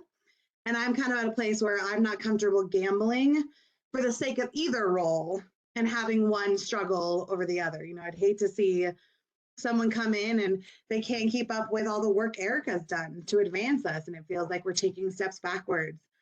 Or come in and someone's really struggling and planning and putting the pressure on other staff members to help support when the goal is to really kind of start to break things out a little more. So sadly, my recommendation here for you tonight is that we go ahead and split the roles back out. So what that would look like is I would hire what I will probably still call a community planner, and that person would be a full-time staff member with staff, and they would do permitting, land use. I anticipate grant management, where they could oversee the housing needs assessment, the transportation master plan, the Big Springs egress, and a lot of those large-scale community planning pieces that are coming to make that a full-time position. And then return back to the sustainability coordinator being a contracted position at $33,750 annually. We would pull the match, because we did take the match out of the budget. We would pull the match from C&D. So that is something we need to talk about tonight. And then, of course, have the funds from Boulder County and the leftover amount from Erica, since she's wrapping up this month instead of in March. If you support it, my intention would be to email the Board of Trustees and just say, thank you so much for supporting me in this community and sustainability planner job. It's just not the right time right now, but I would really encourage them to consider bringing that position on board very latest 2024, if not sooner, under consideration under supplemental, if financially we end up in a solid position with these tax increases. That's kind of a long-winded explanation of where my head's at. Happy to answer questions, but ultimately would really love to know how the SAB board feels about what I am now saying today. I have a question regarding your sense of the applicants and whether they could and would apply for a part-time job versus a full-time job.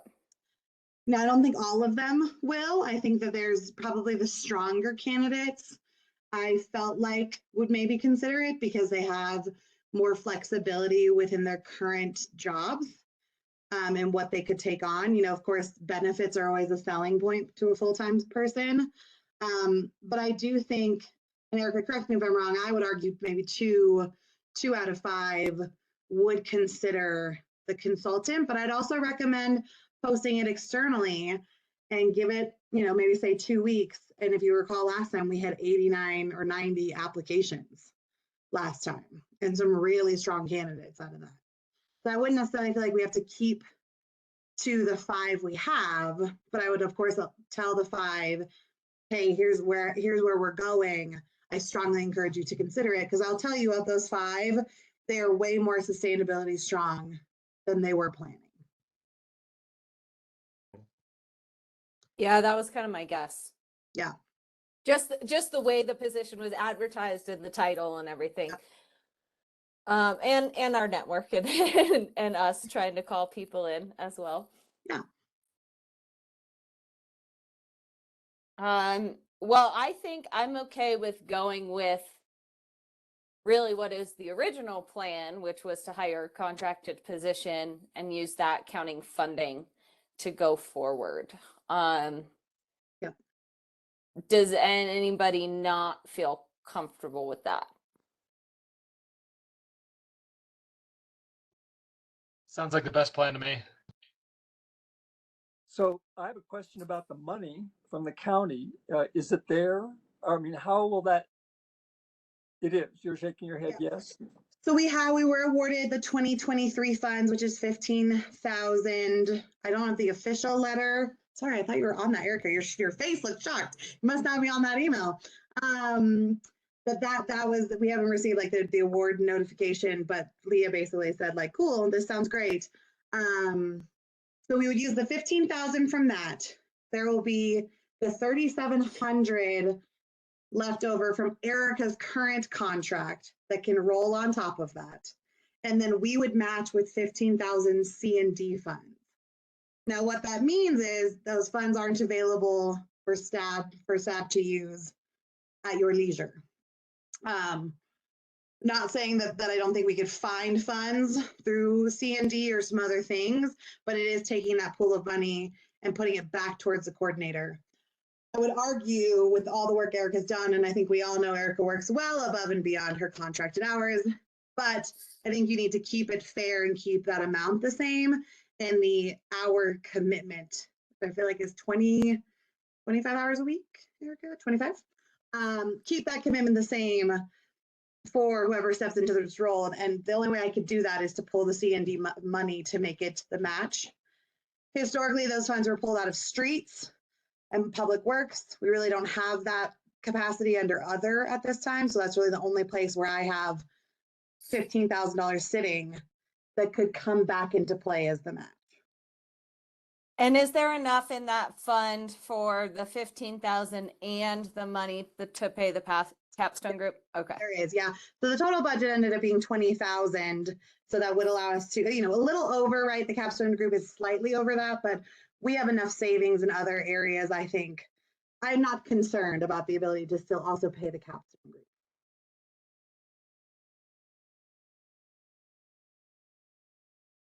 I mean, I don't particularly want to petition the BOT for a supplemental budget to do anything differently. So I'm okay with that. Yeah, my feeling would just be if we take a supplemental budget, it's to make the sustainability coordinator a full-time staff member, no kicker, no added on jobs.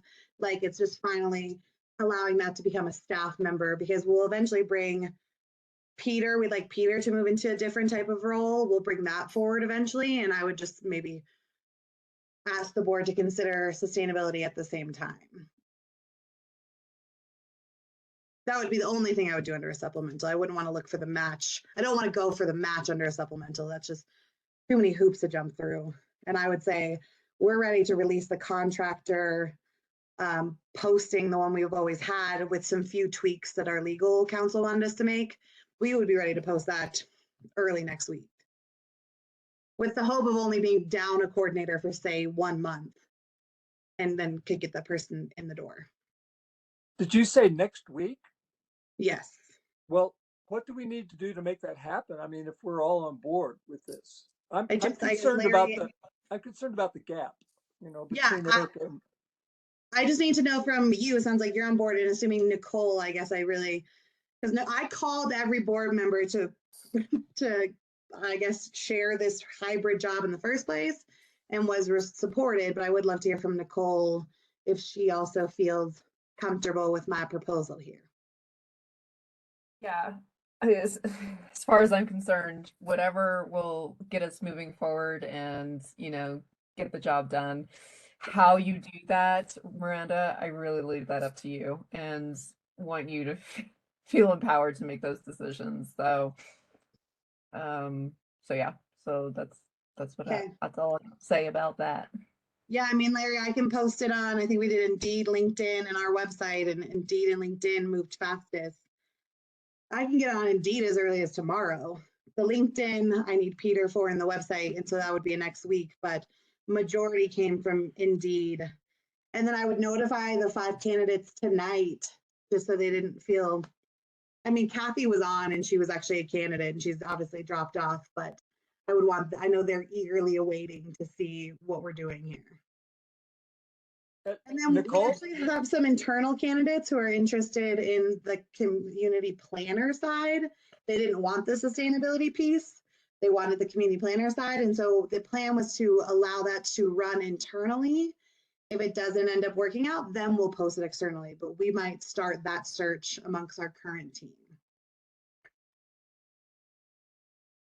Well, do you need a thumbs up from us tonight or anything, or can you you do? Or... I wanted your support. I wanted your buy-in. I mean, no, I guess I really could just do this, Larry, but it's really important to me to make sure because I did come to you last meeting, right, just a month ago, and was like, I have this hybrid position, and now I'm saying something opposite. I think I'm just looking for your support that we gave it a shot. And I guess I really celebrate that we tried, that the intention was there and the passion was there, but it's just not the right time.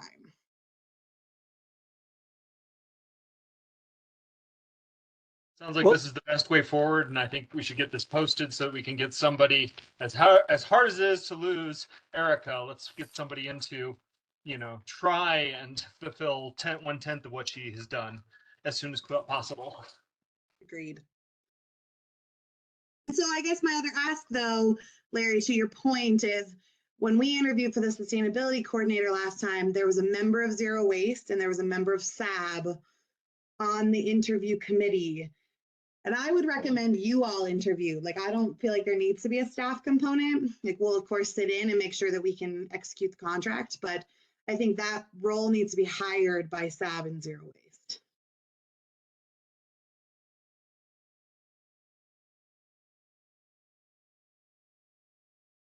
Yeah, well, when we hired Garrett, Yep. I think we did do that. The SAB went through that kind of interview process. Right, and when we did Erica, we broke it down to a smaller group and then a recommendation from the smaller group to SAB. Yeah. I think it's good to have at least just 2 people who can handle the interviewing. And then, but ultimately, I think kind of like a BOT in an appointed position of staff, they make the decision at the end of the day, but maybe 2 of them started. Well, I'm happy to be the Zero Waste person on that interview committee. Right. We definitely need someone else, I think, from SAB. So if somebody wants to step forward.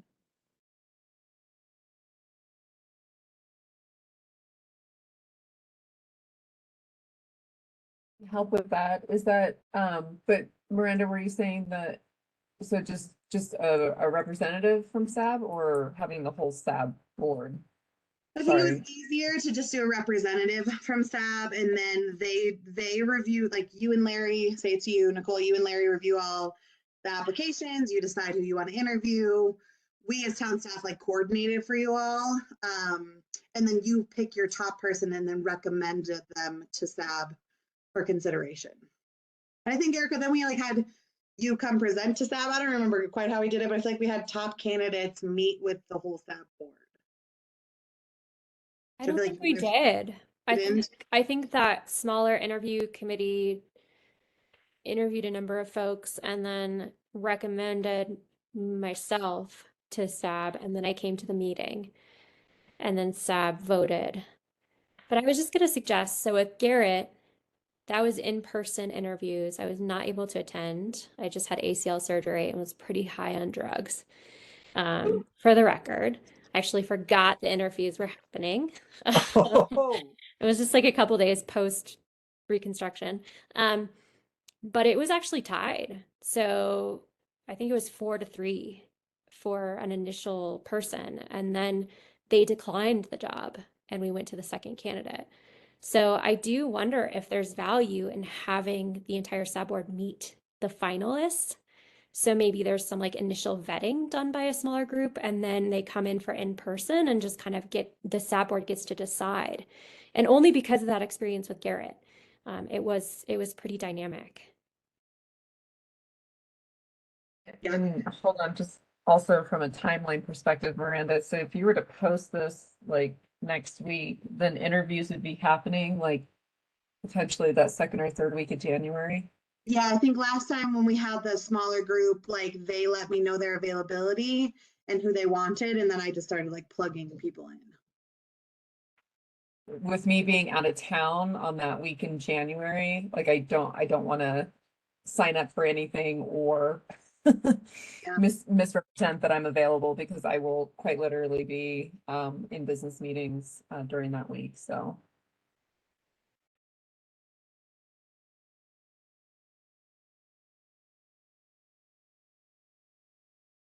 I don't know if it's possible. I know we were wanting to do this as soon as possible, but if there's the opportunity to maybe postpone it a week, just so that I can, you give folks a couple of weeks and then I can get, signed up for meetings potentially that week of the 23rd. That would be helpful.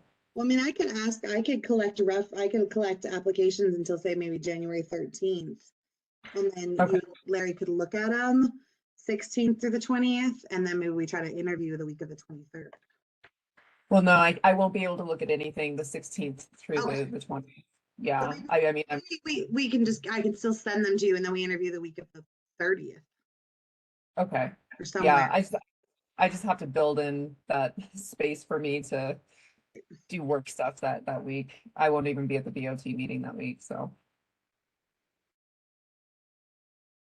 Does anyone know when Rich is going to be back in town? No.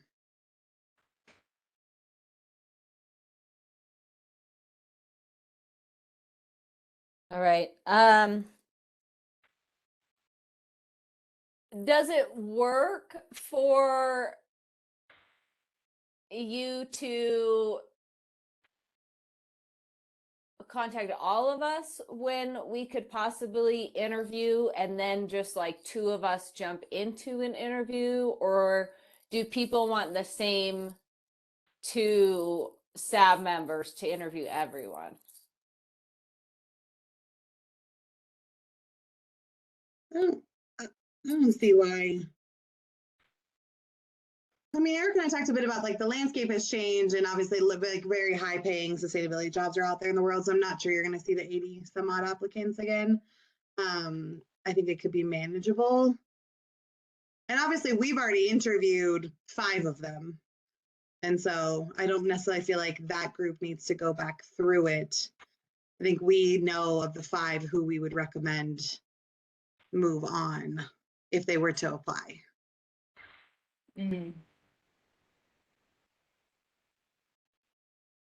I do think it's helpful for consistency to have the same people interviewing everyone and have the same questions and really not steer too far from that.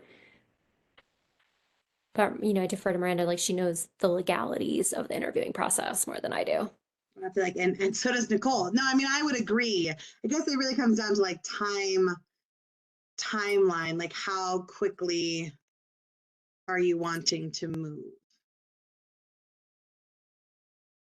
So did you guys already had questions, and then like they were hybrid questions though, right? They're just as much planning as they are sustainability. So I'm not sure I would I mean, I guess like it's a little tricky for the 5 who went. I wouldn't recommend using those questions again, just because I think we need to, I can go back and look at the questions. I'm sure I have the questions from back when we did it when Erica, you were around. I know I do. And I can send those out.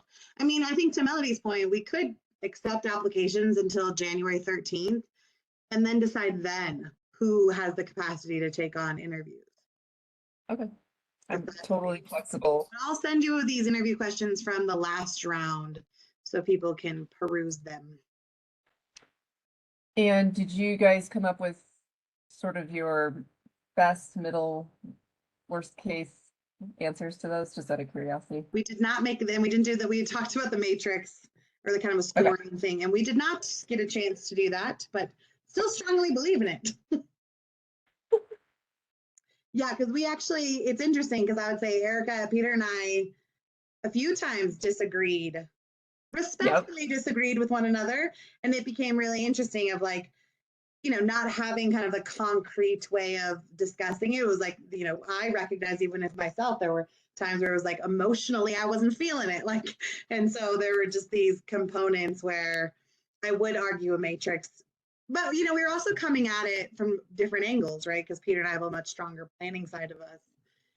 And so, you know, a lot of things came out of those interviews of just recognizing that that's also why maybe this won't quite work out. But I did see when we had Erica right in the last round, and I think we all felt very confident where we were going. You may not know anybody in this group, so I think a matrix will be important because there were so many applications last time. Okay. And strong applicants.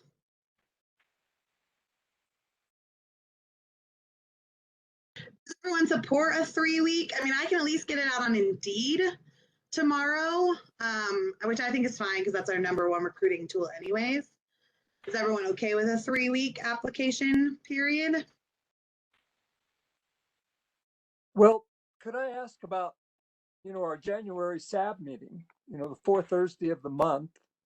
I mean, is it wildly unrealistic to have that candidate at that meeting? I mean, I can push up the application date to not next Friday, but 2 weeks. No. Okay. Erica's saying no. Well, this is your all's decision, but with the holidays, you've got 1 week, over 1 week of that is still between now and New Year's.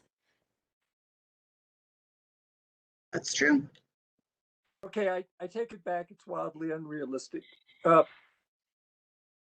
It's just that then we're into February, the fourth Thursday of February. I mean, correct? How does that work? I would say from a funding standpoint, we've always tried to make these contracts beginning of February through the end of March, because that's the cleanest way of breaking out the money. Well, then it doesn't mean we can make it February 14th. Like we can amend it for sure, but as close to the beginning of February to enter into a contract is ideal. Because that's how we've been doing it since Garrett's been here. And I'd love to keep with that. But then doesn't that mean the January meeting would have to be the interview meeting?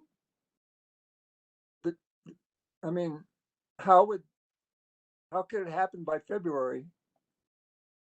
We're not meeting the fourth Thursday in February.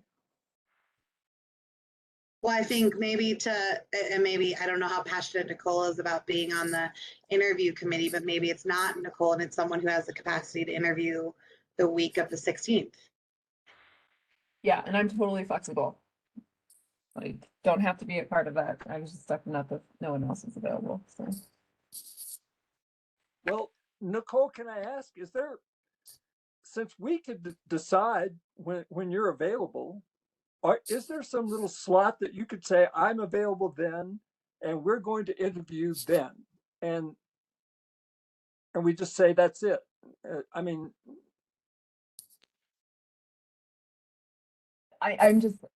absolutely not available the week of the 16th is my constraint right now. And it's, yeah.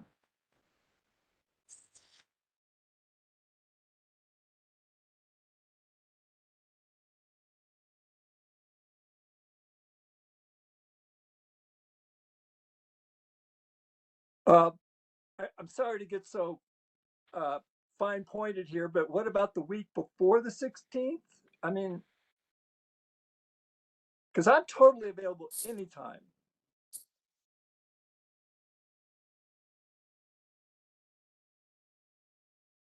So the week before the 16th, the week of the 9th, we'll have our SAB goals. I'll have the BOT meeting. And I leave on the 13th. Depending on how many candidates there are, each one of those would be what, an hour long at least. I have 4 1-hour blocks open in my week right now during the day. Sometimes during the day is a little bit tough. I'm like Chris, I'm usually in back-to-back meetings during the days. Sometimes I can sneak some things in. Like Miranda and I have our one-on-one during the week, but coming back in January is a little bit tough for the 3 departments right now. So I mean, alternative, like happy to give out staff time. Like if comfortable, we as staff can interview with Larry and offer, like I'm happy to sit in with Larry and interview and offer recommendations just to help with this timeline. And I can give up time the week of the 16th. If that's comfort, like I hate to speak for staff on staff's behalf, but I think between Larry and I'm sure we could do just fine. I just don't know if there's how people feel about that, not having a staff board. I mean, you have Larry in both roles. We could also turn to zero waste and see if there's anyone in zero waste who has the capacity. And then Larry, you represent from a SAB piece. You know, we might have someone in zero waste who's very good, very good person. Last time I sat in on them anyways. Sorry, Larry. Last time I sat in anyways, and so I'm happy maybe you, Larry, you and I just carry forward and let's try to find a zero waste person to join us. Annette did it last time, and Cinda also did it. I think about it, it was like 2 zero waste people. Either one of them would be fabulous for this. Yeah. They really would. I agree. Okay. So I guess I'm wondering, does the board like this whole approach that's being taken? Sort of like a fast motion project that could get something in place by February, at the beginning of February. I mean, the January SAB meeting, we would be interviewing candidates. So does the board like that? Does anybody not like it? Let me ask that. Larry, if I'm hearing you right, I'll post it until the 13th so we don't run into that holiday chaos. I think you and I should plan to set aside time. I can't do the 13th, but I don't know, Larry, if you're around like on a Sunday or that Monday's a holiday, but maybe you and I can just sit down. I'm totally available whenever you're. Okay. I think you and I could sit down on the 15th or 16th, invite people in for, invite people in for interviews, try to get them in Tuesday through Friday so we know who we're inviting to come to meet SAB on the 26th.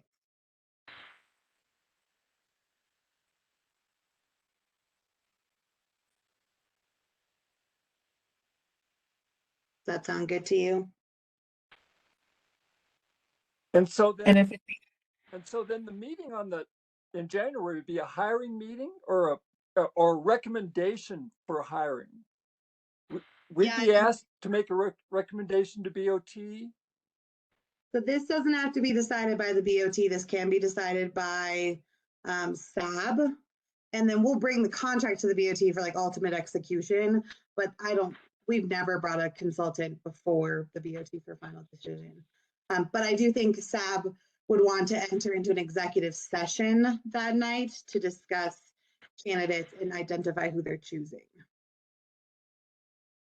Could the whole meeting be executive, or how would Just that work? that section to talk about negotiating kind of the employment contract.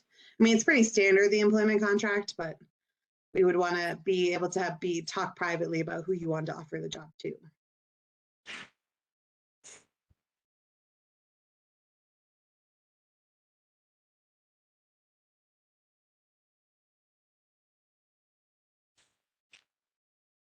So could I just ask again, does anybody on the board have a problem, or are we moving too fast? Does anybody feel that way? I don't, but maybe somebody else does.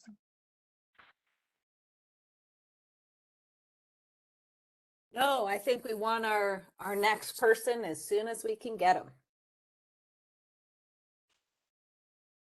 Chris, if you're there, could I just ask how you feel? Yeah, I think I'm ready to move forward on this. Great. All right. So with that, what of the things on this list is there a meeting between now and next SAB meeting? Climate for Community, the Colorado Communities for Climate Action. Is there a meeting between now and the next SAB meeting for that, Erica? Yeah. So there are multiple meetings. There's quite a few actually. So I could look at the calendar to see that. Tom Mahald is still attending. We saw him at the Great. board of directors meeting. But I do think it's important to have SAB connection and representation there. So Nicole and I've talked about it, but it's quite a few meetings. So there's a legislative group, there's a policy group, and there's the board of directors meetings.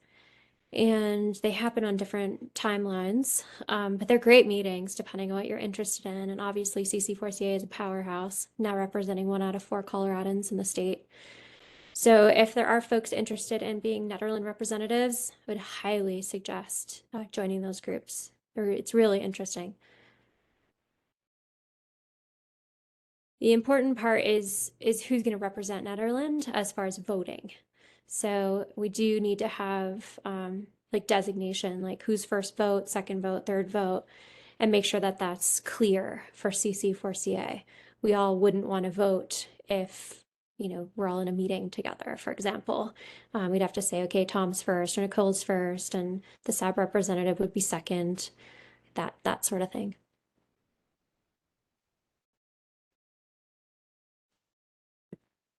Okay. Have you talked to the SAB members that are not here tonight about that at all? The CC4CA groups? No, I haven't. Okay. Alan's been part of it. Oh yeah. Yeah. Yep. Yep. Okay. Well, hopefully between Nicole and Alan, that can get covered until our next person moves in. Colorado Green Business Network, I'm okay. I was gonna try to go to that meeting anyway. So I'm okay doing that one unless anybody else wants to, but okay. Partners in Energy EV campaigns. Has Rich been attending those with you, Erica? Yeah, Rich has. And now those are combined. So the graduate campaign and the EV campaign are one and the same for meetings. So Melody, you've been part of the graduate campaign, Rich has been Yeah. part of the EV. So, you know, deciding who, if you both want to continue or if one of you wants to take over, I think that would make sense. Okay. Monthly sustainability article. So do we need somebody to write one for January then? Yes. Does anybody want to volunteer to write an article for the newspaper on a sustainability topic of your choice for the Mountaineer?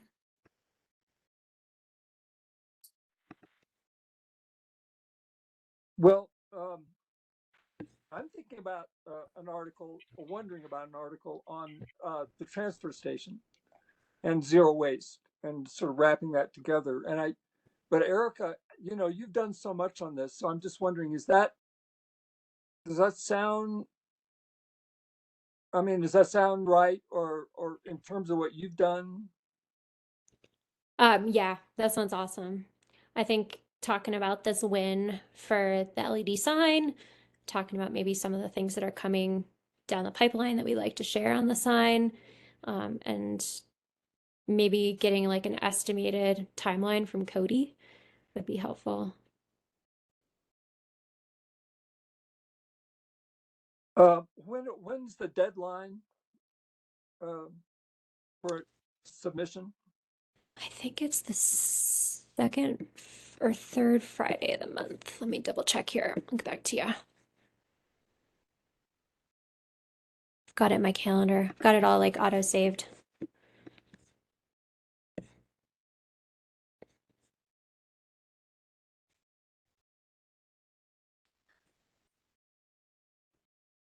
Yeah, so I just wrote one last week. So I think it's the third Friday of the month. Thank you. So I will draft some other zero waste folks into doing something, but I'd kind of like it to be like an introduction to our transfer station, how great the people are there, and how things are. So if that sounds okay, but then I would encourage people to be thinking about topics going forward. I'd like this monthly article. And Erica's, again, done such a fabulous job. So we need to meet her standards. And so I do want to encourage people to think about the months in 2023. But I'll do January. Great. Thank you, Larry. And then CU capstone at the bottom, we already dealt with. And so then US Community Solar Garden, I've been trying to get on those meetings when I can. But anyone else who wants the info, please feel free to join us. So I think that covers everything. Did I miss anything, Erica? No, I think that's that. US Solar is ending. So Yes. if anything, it'll just be like requesting a special meeting with Tim or Greta, their marketing person.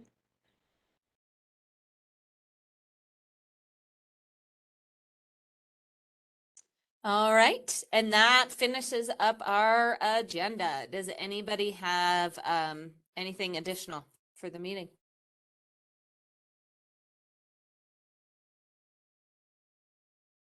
Well, I just want to make a last shout out to fabulous Erica. We have benefited from her. And I'm sort of hoping that she's in a Netherlands future. I really am. So I can just say that, Erie, the town of Erie gets her, and good luck with that. And I'm happy for Erie. So, but I do want to say thank you, Erica, for this really wonderful year that you've given.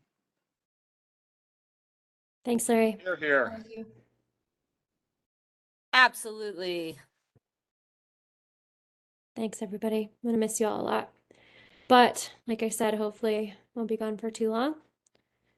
Coming back. Our doors are open to the public. You can come join us anytime. Yeah.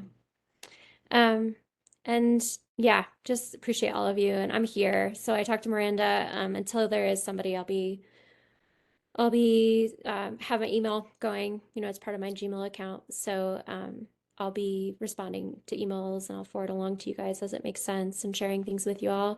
So don't hesitate to reach out. And there's so much overlap too. So I will definitely be sending you all emails when I think there's opportunities for Nederland, and I'll be at the farmers markets, the events. So not going too far. But thanks to all of you for your dedication to sustainability. We've got a really good thing going in Nederland. It's pretty impressive.